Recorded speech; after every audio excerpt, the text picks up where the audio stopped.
Just how good can Dylan Jones be? And is this running back room maybe too young? Is it deep enough? We're getting into the running back room, the tight ends, receivers, and a little bit of offensive line on today's Locked On Badgers. Let's go. You are Locked On Badgers, your daily podcast on the Wisconsin Badgers. Part of the Locked On Podcast Network, your team every day. What is going on, Badger fans? Welcome to Locked On Badgers, your team every single day. Thank you for being every day or for making this your first listen. We really do appreciate you. I really do appreciate you. Today's episode brought to you by Amazon Fire Stick 4K. Did you know your TV is also an Xbox? Turn any TV into your gaming and entertainment hub with the Fire Stick 4K. No console required. Head over to Amazon.com/FireTV Locked On to get started. Xbox Game Pass Ultimate subscription and compatible controller required. Today's episode, man, we are talking about that running back room. Is it deep enough? Just how good can Dylan Jones be? The receivers, the tight ends, and a little bit on offensive line with Haywood out.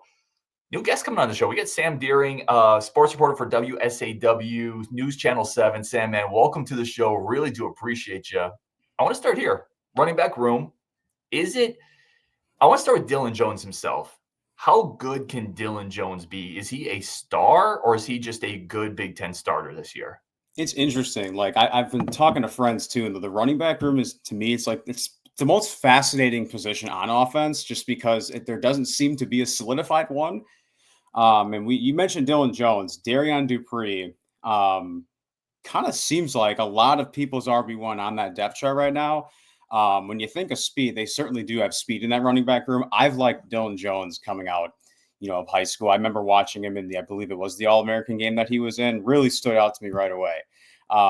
And you also mentioned Cade Yakimelli, and I feel like Cade Yakimelli was a name that a lot of people kind of expected to maybe even hit the portal, and obviously stayed loyal to the program. But I mean, he didn't really get a lot of carries at all. So the running back room, to me, is kind of the most fascinating, room of maybe even the entire team. Which we can get to the receiver room, but the receiver room is deep. But the running back room, to answer your question on Dylan Jones, I think he's got a ton of potential. But honestly, I feel like the entire running back room is it's very unproven. Like the potential's there.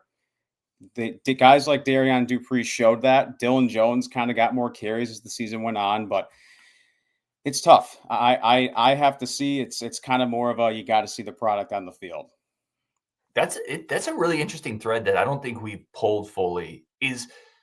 We're really excited about the potential of Dylan Jones. I think Darion Dupree, getting Natuka look good in spring. Cade Yakimelli, we saw what he did limited burst last year, but none of these guys are proven. There's no proven workhorse here. And if you look at the rest of the roster, is this the most unproven positional group on the team, potentially?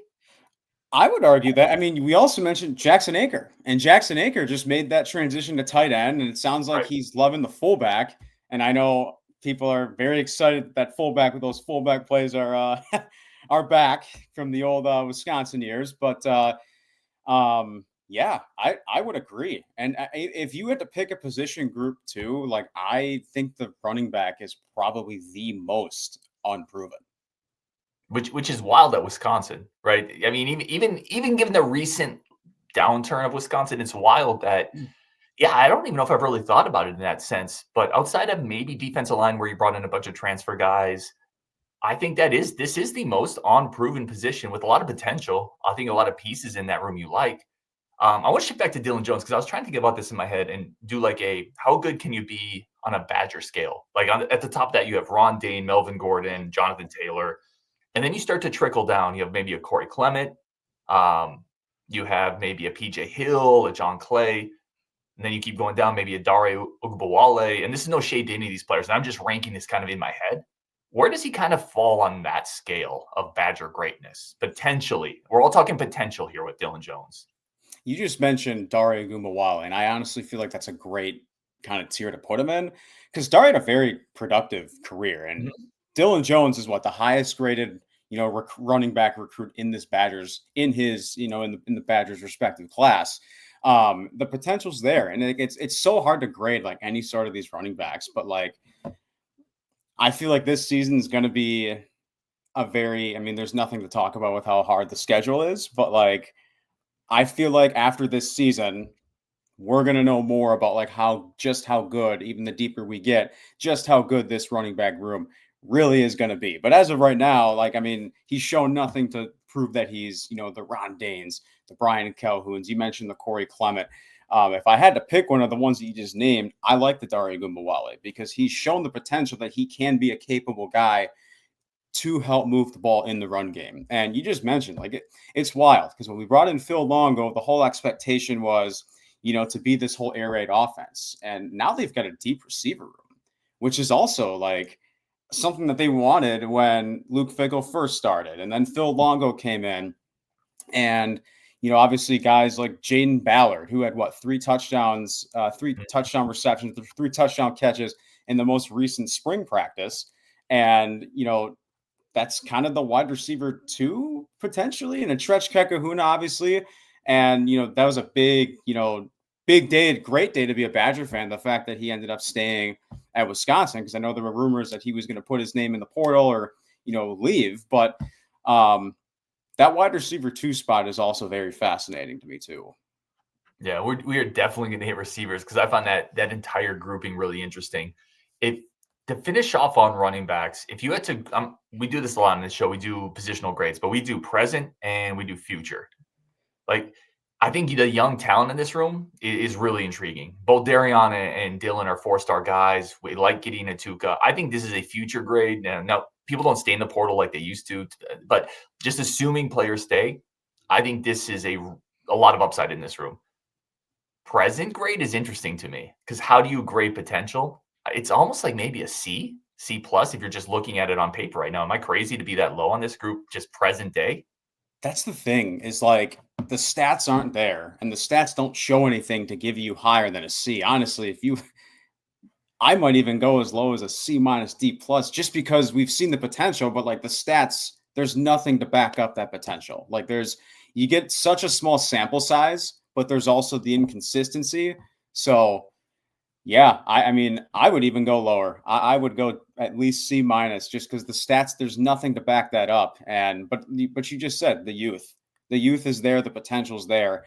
And as much as we say unproven, there is plenty to be excited for on the potential of this running back room.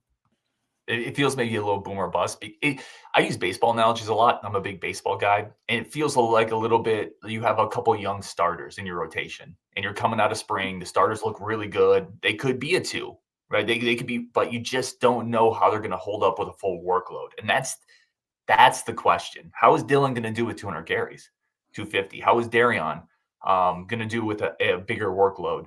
And that question cannot be answered until they get hit 20 times in a game against a Big Ten defense. You can't answer that through spring practice. Right, exactly. And obviously it's spring, and I listen to, podcasts as well. It's like, and you probably tell your viewers, if you're listening to me in the spring talking about Badgers football, I mean, then you're a dedicated fan. You're a diehard Badger fan. I mean, football is my kind of bread and butter. NFL draft is my bread and butter, but yeah, it's so hard to grade. I mean, I don't know what there is to be kind of excited for, but like there's room for optimism, no matter kind of how the spring goes for any of these guys. Hey, last question on the running backs, because then I want to turn the page to receivers. Katie Akinmelli last year, 8.3 yards per carry and it still drives me nuts. I continue to bang this drum. He should have got more touches. If you're averaging, I have a rule, and I've said it a lot, but it's worth repeating. If you average 8.3 yards per carry, you keep giving that guy the rock until he doesn't average 8.3 yards per carry. What's his role this year? Is he going to be legitimately the 2 or 3 guy and get a meaningful, consistent role in this offense? That's the thing, is like he's such, and I agree. I mean, you're averaging over 8 yards a carry, but we talked about at the start of the show, like he got limited carries, but when he had that sample size, he showed it. And like he had that very small sample size, but like I can't, they seem to love Dillon Jones, man. Like they seem to love Dillon Jones. And at this point, he's fighting for that RB2 spot. I mean, there's 105 roster cats. There's no way he doesn't make the roster, but like we just talked earlier, like I was kind of surprised he didn't hit the portal because of that. I mean, you're averaging over 8 yards a carry.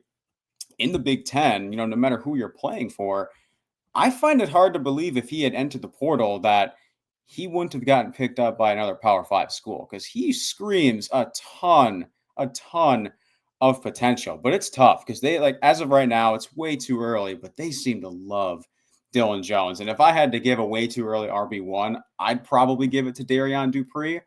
But yeah, Cade Yakimelli is such a fascinating one, though. Yeah, we're going to be tracking it this year. And I swear to goodness gracious, if he's averaging like 8 yards a carry again and getting like 2 reps per game, I'm going to lose my mind. All right, we're going to pause there, come back. We need to talk about our friends of the show, but we're going to come back and talk about this receiver room, just how good, how deep, and is Trech Kekahuna a lock to contribute this year? That's coming up next on Locked On Badgers. But first, a quick second for our friends of the show over at Amazon Fire Stick TV. Listen, if you're a gamer out there, or if you just want an easier way to get to all your entertainment, this is it right here. I don't know if you knew this. I didn't know this originally. I know now because I use it. The Fire TV is also an Xbox. You can turn your TV into your gaming and entertainment hub with the Fire TV Stick 4K device. No console required. This makes traveling, logistics so much easier, that's what life is about right now. Let's make life a little easier on us. You just grab your paired controller, subscribe, sign into your Game Pass Ultimate with EA Play included, and you're ready to play. Dive into hundreds of titles, EA Sports, Call of Duty, Black Ops 6, as easy as you stream your favorite shows. It's gaming made simple, and it's all on your Fire TV. It's the newest technology, endless entertainment, 4K streaming, and on top of all the Xbox and the EA, you still get Netflix, Prime Video, Disney Plus, all the things you're used to make your entertainment console complete. Head over to Amazon.com/Fire TV Locked On to get started. Xbox Game Pass Ultimate subscription and compatible controller required. It's available on select devices, including the Fire TV Stick 4K, second generation Fire TV Stick 4K Max first and second generation, and the Fire TV Cube third generation. You are not going to regret it. Okay, let's jump back into this. Really excited to have Sam on the show. First of all, where can people find what you're doing, what you got going on? Yeah, absolutely. So like I said, WSAW News Channel 7. That's WSAW. Just look at my author name, Sam Dehring, Dehring. I dabble in the news and sports. I was just able to be very fortunate to cover the draft with such an amazing team. So WSAW News Channel 7. Love it, man. Let's talk receivers. The first one I want to talk about, because I think, and I was a big fan of Trech Kekahuna when he committed. I liked the film. I liked where he played high school. It was super productive. And then that first year, we haven't seen anything. Now he's hurt again in spring. I shouldn't say hurt again, but he's hurt in spring. And people have just kind of penciled him in as like the next really great explosive slot receiver. Are we a little ahead of our skis on this one? Or is it just the tools are all there and now this is the year he's going to do it? I feel like it's so easy for us to get ahead of ourselves in this receiver room because, I mean, who's the last like really good to great receiver that they've had? I mean, Quintez Cephas? Cephas. You go back. Great. What's that? And the thing with Cephas is the bar has been pretty low at Wisconsin. Right. Like, would you call him a great receiver? Right. No, I mean, but like even then, you go back to Cephas, you go back even farther, Jared Abbrederis. So like, I feel like in the past, because they've been so focused on the run game, it's so easy for us Badger fans to get excited and to get ahead of ourselves. I mean, he had 25 catches for over 339 yards, which ranked near the top for the Badgers this past season. And what was it? I think it was the Purdue game that he had the Big Ten Freshman of the Week. Like now he's hurt in the spring, but like it's Trech Kekahuna, I feel like is such an easy guy to get ahead of ourselves. And I think that a lot of that does have to do with the past in the wide receiver rooms. We're so used to seeing that, that run heavy offense. I do think that the thing that I really like about Trech, obviously Will Pauling leaves this offseason. He goes to Notre Dame. Trech went into the portal and then came back. I think he comes back because they've said they made it clear. Like, you're the slot guy. We believe in you. And this is going to be your year to kind of explode. And I think he gives you something athletically that a lot of guys haven't given you at Wisconsin, with some explosiveness in the open field. But yeah, you gotta get on the field. You gotta I don't think it's the end of the world that he wasn't in spring, but they're installing a new offense. He missed really valuable reps here. Like, this has got to start to slowly happen because there's other guys in that slot room. You have a Kyne Berry Johnson who's pretty quick and athletic. Tyrell Henry in that slot spot looked really good in spring. Like Trech is going to have to start putting it together and getting on the field and playing consistently. Otherwise, there's some other guys there. And that's the other thing, too. You mentioned Will Pauling. I mean, Will Pauling, I feel like, is one of the few transfer receivers that Fickell's brought in that kind of has worked out. Hasn't been great, but he certainly showed a lot of like productiveness. But then you go back to guys like Keontez Lewis or Bryson Green, who kind of didn't really pan out. So I kind of feel like they've had those hit or miss guys in the transfer portal that Fickell's picked up. But the youth is totally there. And now they got Jayden Ballard, who kind of seems, I mean, we're not going to do any locks because it's May, but like, he's probably, if you had to pick like an MVP, like if you included transfer guys this spring, Jayden Ballard's probably up there. Billy Edwards Jr., I don't know if I'd put a quarterback. That's such an easy one to put. But like, Jayden Ballard is probably up there. I mean, Jayden Ballard didn't really do a ton at Ohio State, but when you're playing behind guys like Njigba and Marvin Harrison Jr. and Jeremiah Smith, and you're 3 years at Ohio State, like it's tough. I mean, Devontae Smith had the same thing and then won a Heisman at Alabama. So that just goes to show, the development, obviously, of the Buckeyes wide receiver room consistently every single year. But like when you're bringing in a guy from that Ohio State receiver room, and he's coming in and he to this deep of 7, 8 guys. I would say 7 now because Mark Hamper went to Cal. But like Jayden Ballard is like, it's May, but like there's a lot to be excited for with Jayden Ballard. Yeah, no, and I'm going to do locks. I'm okay doing locks. You're doing the right thing by not doing locks in spring.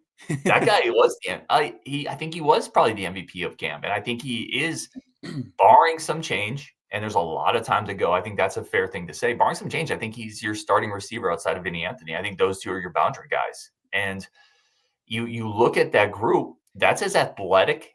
I'm not going to say it's as good because you had an Aberderis and a Nick Toon. You had, you just got to really, the bar hasn't been high. Right. Brandon Williams was maybe with Jonathan Orr going way back in the Wayback Machine. But this is as athletic a 1-2 punch at receiver that Wisconsin has had in a long time. Now, athleticism doesn't always translate, but I think you got to be optimistic there if you're a Badger fan. What about the depth here? Who behind those guys? Because Mark Hamper leaves. We talked about Trech. There are a few other interesting names in this receiver room. You mentioned the depth of it. Who else do you like in this room? Who else intrigues you here? I mean, there's Eugene Hilton Jr. is a guy that stood out. I mean, what's that? Yeah, he's a freshman. Whether or not he plays, whether or not he's special team, there's a lot to be excited for. Now, are we going to see T.Y. Hilton at these games this fall? We sure hope so. But Eugene Hilton is another one that, has really stood out this spring. Regardless or not, he's a freshman, but like even so. I mean, we need to talk about the quarterbacks, but like Carter Smith is another guy that I've been hearing a lot of, and for his age, he's a freshman, and there's one word that I've heard on him throughout the entire spring, and that's his maturity. But the issue is we see Fickell bring in these guys who have this potential, especially coming out of high school, but he can't keep them for more than a year. Mabry Meadow was a great example of that, and then followed Phil Longo to Sam Houston. But quarterbacks, different conversation. But Eugene Hilton is definitely – I just love the youth. I mean, the depth is there too, but I love the youth of this room. Yeah, he's definitely a good one. He's just polished, which shouldn't surprise anybody, given the pedigree, given who his father is. Really polished. Physically doesn't look like a freshman. That's the other part. He's coming in physically ready. I think he knows the route tree, good hands, good toughness, good intangibles. Not an elite athlete, but good enough. I think he's one. Chris Brooks Jr., another one. I think just situationally, he's just too big and physical. Grimes is going to play him. What would you grade this room? So present day grade going into this year. Grade the receivers. The room as a whole. Room as a whole. I don't want to get premature, but as of right now, because the depth is there, I'm going to go at least C+. At least C+ until we see that potential. But I'm going to go C+, but I think the potential's there to at least grow into a B. I'm curious if this becomes, a little bit more of an air raid offense than we have seen in previous years with Fickell, because we just talked about the unprovenness of the running back room. Now, unless they kind of blow up and they do want to rely on that young running back room, but I'm curious if the air raid offense is going to slowly kind of start to work out, especially with what their OC being. He just got promoted, Guyton. Quarterback coach, yeah. To OC Jeff Grimes, but yeah. Thank you. Yes, Jeff Grimes. Yeah. But yeah. No, it is a couple new coaches in that room. I would say B-ish on the receivers, to be honest. I'm a little higher than you are, which is totally cool. I think you do have a proven piece in Vinny, whereas the running back room, you didn't really have a guy who's proven over the entire year. I think Vinny Anthony has done that. I like Ballard. I like Brooks. I think there's enough depth there to make impacts. So I'm going to go B, but I struggle going higher than that because I don't know if you have a bona fide star. And I think you need a star to be B plus, A minus. But I think it's good. I think it's good and solid. All right, we're going to take a quick second here. We're going to come back, talk about tight ends, Sam's thoughts on the whole Koziol situation. Where's that room at? Plus a little thought on Kevin Haywood. That's coming up next on Locked On Badgers. But first, a quick second for our friends of the show over at today's episode brought to you by Monarch Money. And if you ever, I've done this, you ever sit back and just, where'd my money go? I feel like I should have more in my wallet. I feel like I should have more in my bank account. Monarch Money is here for you. They are going to track all of your accounts. It's a personal CFO giving you full visibility and control over all your finances. It's not just a budgeting app. It's a complete financial command center. You track all of your accounts, all of your investments, the mortgages, the credit cards, the car loans, the savings accounts, the 401ks, all in one place. So you can stop managing your money, logging into 19 different accounts, and you can just start building wealth. Let's just make it simpler. It has great insights. It'll tell you exactly in like line charts. It breaks it out. This is how much you spent on coffee at the gas station. My gas station bill is nonsense. And Monarch pointed that out. It's smarter. It helps you save more. It's convenient, and you can collaborate with partners. Take control of your finances with Monarch Money. Use code LOCKEDONCollege at monarchmoney.com for 50% off your first year. That's monarchmoney.com, code LOCKEDONCollege for half off your first year. All right, let's jump back into this with Sam. What did you think about the Koziol situation? Big picture, what were your thoughts on a guy coming in, essentially lasting a couple weeks of practice and saying deuces? We just talked about this before we hit the record button, and I'll say it. If you're going to come in the spring and not play a snap for your new respective school and still hit the transfer portal, you shouldn't, because he's at Houston now with Willie Fritz. You shouldn't be allowed to play. He should have to sit out the entire season. And it's tough because statistically, for what the numbers he put up at Ball State, it was exciting. And a lot of names floating around was the most exciting tight end since Jake Ferguson. Now, obviously, he didn't play a snap, but my only guess was what? He was afraid of competition. It would have been him and Tucker Ashcraft. There really wouldn't have been and unproven, basically, outside the other two. Which they did replace him a couple days ago, recently, Leighton Nelson from Missouri State, which we can get into. But Tanner Koziol, as a Badger fan, it's tough. But at the same time, it's hard to say it's a big loss because he hadn't played a game for the Badgers yet. But statistically, he would have been exciting. But obviously, you never know. We never would have known. But it's hard to say it's a big loss because he didn't play a snap. And like I said, if you're coming in, it's like a job. You suck it up. It's like you come in, you don't like the school, and you transfer to Houston, he shouldn't be allowed to play. Yeah, I have mixed feelings on this. Like, I think it's soft, right? I'm right. I think it's just soft. I think if you come in and you bounce, and like you pointed out, the Badgers picked up Lance Mason coming in. That's a replacement there. But I also think the point I made before we started recording was this is kind of like if any adult starts a job and they say, I don't like this, they just bounce in 2 weeks, right? And that's kind of the freedom players have now. And I don't think it's necessarily a decision that builds character. And I think it's something that is a little soft, but it's also something a lot of people in professional workplaces do. They just take a job, they don't like it, then they leave. And that's basically what Koziol did. He came in, spent his first 2 weeks on the job, and said, no, I'm good. I'm going to go work somewhere else. I don't like it. I don't think it builds character. I think it's kind of soft. I also think that's just what people do in a lot of places professionally, which is more and more what college sports are, more professional, more job-like. So that's kind of my take on it. I think it's probably not going to end well ultimately if you keep, every time you hit adversity, you look for a new job and a new opportunity. But where does it leave the tight end room? Is this tight end room solid? Is it good? I was really excited about it. I agree with you with the potential addition of a guy who caught 94 passes last year. Now I feel like it's just back to kind of solid. Like, I hope it's okay. I mean, at the end of the day, we're not surprised that they went and immediately addressed it in the portal. It's tough because it's May, and it's already May. It's late into the portal, and we just talked in the beginning the 105 roster cap. It's tough, and like I get Leighton Nelson's not Tanner Koziol, but like, yeah, now it kind of you're thinking of the tackle Leighton Mason. Yep. Sorry. I flipped their names the first show I did. I called him Mason Lane. So it's Lance Mason. Yeah, I flipped their names the first time I did it.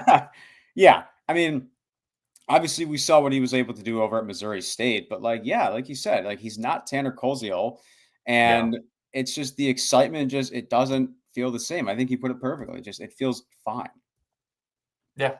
Like, okay, I think Tucker Ashcraft is going to be a solid tight end, but Koziol gave you something above and beyond solid, theoretically. Again, it was never on paper, but he gave you that true tight end of what they really needed and of what they've needed for the longest time.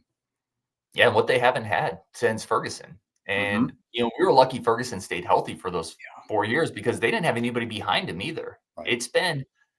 It hasn't been good enough at the tight end spot for going back to the end of the Paul Christ era through where we're at now.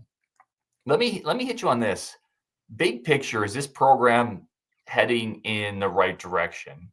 Do you think the replacement of Phil Longo with Jeff Grimes, maybe a little better transfer portal class, the younger guys maybe maturing? These are all my optimistic takes. What do you think?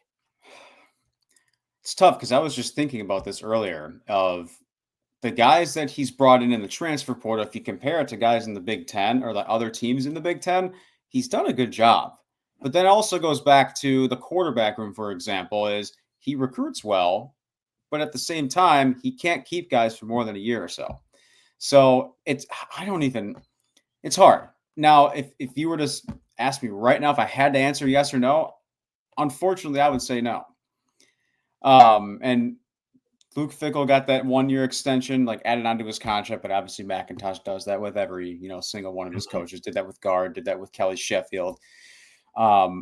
It's tough. Like they're not in a good place, and this schedule certainly doesn't help. And I'm very happy we're not talking about the schedule because there's nothing to talk about. Like, yeah, it's hard. Like there's nothing, and I'm sure it's been talked about more than enough on several podcasts. Like there's nothing to talk about. But if I had to answer, I don't think it is going in the right direction.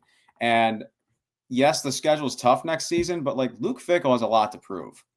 And Chris McIntosh did something that not a lot of us thought was going to happen. I think a lot of us thought it was going to be Jim Leonard, but obviously we know the history of not just Wisconsin, but how hard it is to move on from an alum who not only did so much for the program, but like who's been within the program, for so long. And Chris McIntosh did something that no one thought was ever going to happen. And he did that outside of the box hire at the time. And Luke Fickell was a home run hire at the time. It simply was. But yeah, it's tough. And it's a tough time to be a Badger fan. And what did they say was, obviously the bowl thing, but 1990 was a year I heard earlier today, and it was like their last like losing season or something like that. It was 1990. I don't remember what the context was, but it was the last time. Oh, it was the draft. The last time they had gotten guys, because they had two. It was Hunter Wohler to the Colts, and it was Jack Nelson to the Falcons.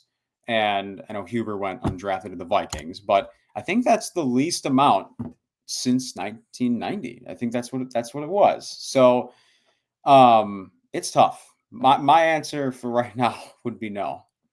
Yeah, I think that's fair. And I would almost say it's treading water a little bit. I like the moves they made in the offseason, but it's definitely prove it time. It's definitely now you got to show it, because tough schedule or not, you can't lose to Iowa 42-10.